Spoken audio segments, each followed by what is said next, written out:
Só para ter uma pessoa aqui comentando aqui com a gente, eu sei que, assim, pedir uma lista aqui de cabeça é meio complicado, mas se você puder lembrar a gente aqui algumas das mentiras, né, do Dr. Fauci, né, porque eu sei que foram muitas, né. Foram Mas várias, né? Foram várias. aham. Inclusive mudou de posição várias vezes, e quando vazaram os e-mails dele, não sei se as pessoas lembram do episódio do False Leaks, mostrava que ele mentia de propósito para a opinião pública, porque existe uma visão por trás desse negócio, desses caras, que é: se as pessoas souberem a verdade, elas vão tomar a decisão errada. Então o cara mente porque ele não acredita que o cidadão comum vá tomar a decisão correta. Por exemplo, a questão das máscaras foi uma questão muito polêmica. Logo no início, o Dr. Anthony Fauci era o cara que dizia que as máscaras não funcionavam para absolutamente nada. Deu inúmeras entrevistas dizendo que a máscara não funcionava para nada, que não havia evidência. Depois, parece, pelos e-mails dele, que ficou com a impressão de que ele dizia isso porque ele não queria que as pessoas comprassem máscara para sobrar a máscara, que na época não tinha produção suficiente, para o pessoal de médico e etc. Então, qual seria a postura normal? A postura normal é: pessoal, não comprem máscaras porque as máscaras funcionam, máscara cirúrgica, etc. Se funcionarem, tá? Eu acho que não funciona. Mas digamos que ele achasse que funciona. Olha, pessoal, não comprem máscaras cirúrgicas porque a gente vai deixar para o pessoal médico, o pessoal que está em contato com a doença, etc, etc. Não, em vez disso, o que o Dr. Antônio Fauci faz é mentir para a opinião pública para que ela se comporte do jeito que ele quer. Ele já falou várias vezes, inclusive nessa questão da vacina, que ele mentia o número que era necessário para você atingir uma imunidade de rebanho, para justamente forçar que as pessoas se vacinassem a mais. Ele tem uma entrevista onde ele tira onda nesse sentido. Ele mentiu inúmeras vezes a respeito da origem do vírus chinês, a respeito de se ele tinha informações a esse respeito ou não, coisas que também ficaram conhecidas no False Leaks. Mentiu a respeito de qual era a efetividade da vacina. Já foi e voltou várias vezes a respeito a respeito do lockdown. Ele mentiu inúmeras vezes sobre a efetividade de lockdown. Fez terrorismo com o país o tempo inteiro. Falou que o Texas, quando abriu e tirou a obrigatoriedade de máscara e das restrições, que o Texas ia ter um puta surto, não teve nada. Fez terrorismo com o governador da Flórida o tempo inteiro. Também a Flórida não experimentou nada do que eles disseram que ia experimentar. Então, assim, são inúmeros casos, realmente não vou lembrar de cabeça. Mas esse ato de você mentir o tempo inteiro, obviamente as pessoas perdem a credibilidade. É a fábula lá do menino do lobo, do garoto que gritava lobo, lobo, lobo, na hora que gritou lobo, que o lobo apareceu, ninguém mais acreditava nele. Então, eu acho uma pena que tenham mentido tanto, e não é só o Dr. Fauci. O Dr. Fauci é um exemplo, é o cara que ficou bêbado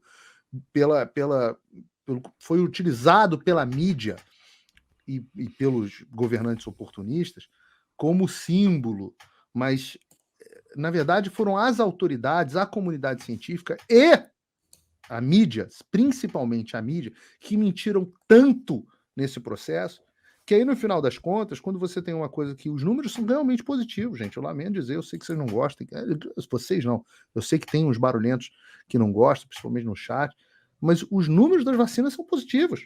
E quando eu falo vacina, eu falo especificamente Moderna, Pfizer e tudo mais.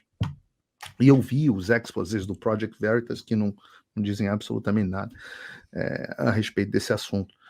Os números são positivos, só que as pessoas não acreditam mais porque a credibilidade já foi desgastada ao longo de todo o processo.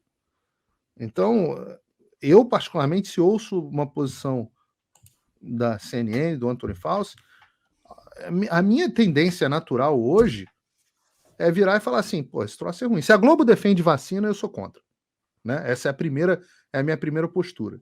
Aí depois é que você vai lá, vou pesquisar, vou entender, vou olhar os números, vou olhar a fonte primária, vou conversar com as pessoas que eu considero razoável, e aí depois você forma a sua opinião. Eu formei a minha, acho que você tem que formar a sua, as pessoas têm que formar as suas, e são livres para formarem as suas. E é uma pena que a gente tenha chegado num estado de sociedade onde todas as instituições foram absolutamente destruídas. A maior perda dessa epidemia A maior perda, a maior da pandemia, a maior perda dessa pandemia foi a credibilidade da comunidade científica.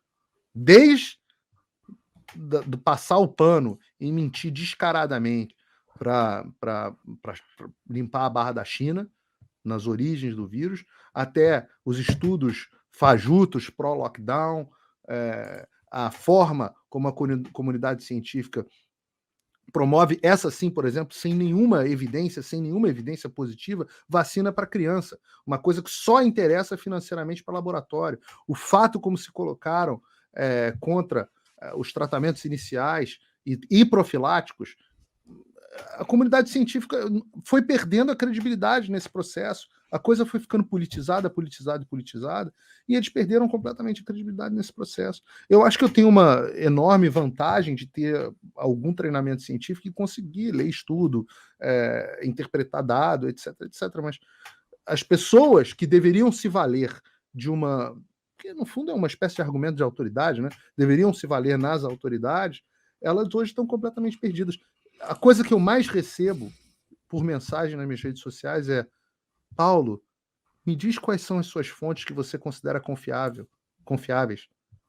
E eu hoje tenho muita dificuldade de dizer para as pessoas: olha, eu gosto desse cara para isso, aquele cara para aquilo, mas não tem mais assim, essa instituição, uma instituição que você pode ler. Esse veículo de mídia é um veículo que você pode confiar. Entendeu? Não pode.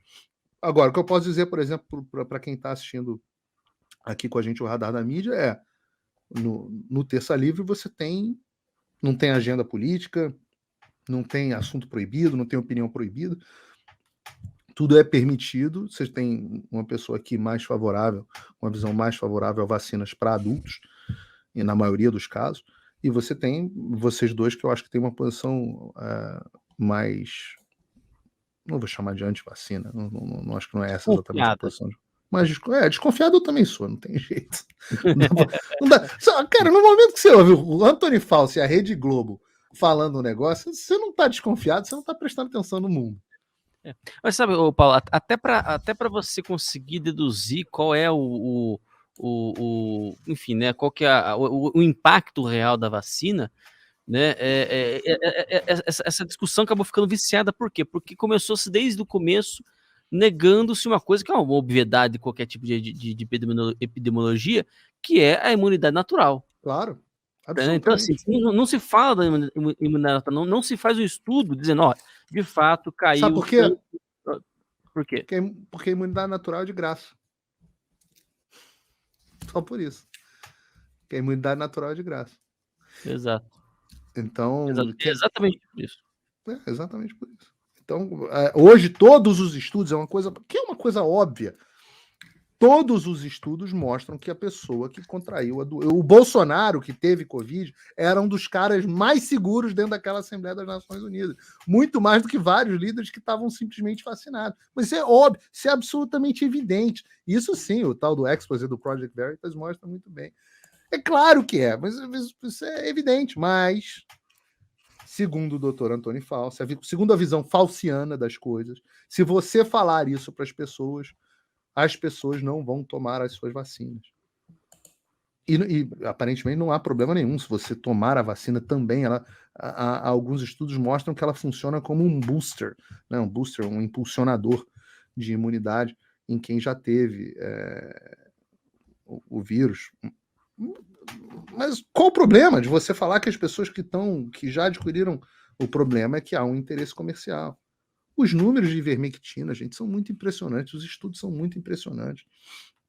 Você dizer que não tem nenhum efeito, proibir... E não é só isso, não é a proibição, não é você simplesmente chegar a uma conclusão errada, é você sequer permitir a discussão.